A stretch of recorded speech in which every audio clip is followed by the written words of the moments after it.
اعوذ باللہ من الشیطان الرجیم بسم اللہ الرحمن الرحیم اللہم صلی علی سیدنا مولانا محمد وآل محمد۔ السلام علیکم۔ دعا چینل کے ناظرین کو خوش آمدید کہتے ہیں۔ ناظرین، دوسروں کی خدمت کے وقت ذہن میں یہ خیال رکھنا چاہیے کہ میرا رب مجھ سے راضی ہو جائے، کیونکہ رب کو اپنی ساری مخلوق بے حد عزیز ہے۔ وہ اپنی ساری مخلوق سے بے پناہ پیار کرتا ہے، اس سے بھی جو اس سے مانتا ہے اور اس سے بھی جو اسے نہیں مانتا، اور اللہ کے ساتھ شریک ٹھہراتا ہے۔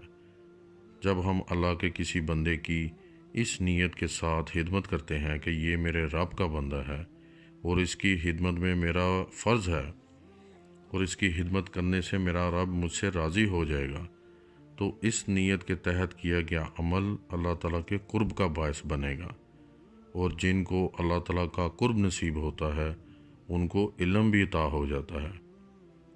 ہمیں کوشش کرنی چاہیے کہ دوسروں کی خدمت کرتے وقت اپنی نیکی کو اپنی ذات سے بھی چھپائیں، ورنہ تکبر آ جائے گا جو نیکی کو ضائع کر دے گا۔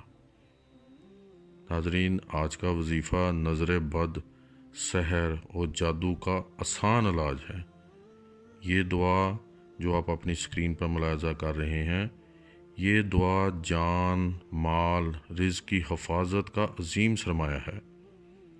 یہ دعا حضرت کعب بن احبار رضی اللہ تعالیٰ عنہ سے منسوب ہے۔ یہ جادوگر اور جادوگر کی تباہی کی دعا ہے۔ حضرت کعب بن احبار رضی اللہ تعالیٰ عنہ فرماتے ہیں کہ اس دعا کی برکت سے وہ اہل یہود کے درمیان محفوظ رہے، ورنہ اہل یہود انہیں جانور بنا دیتے۔ اپنے جادو کے زور سے وہ کچھ بھی کر سکتے تھے۔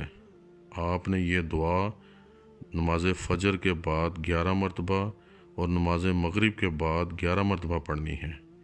انشاءاللہ جادو، سحر، نظر بد کی وجہ سے آپ کے رکے ہوئے سارے کام کھل جائیں گے، آپ کا بند نصیب کھل جائے گا اور رزق اور خوشیوں کی فراوانی ہوگی انشاءاللہ تعالی۔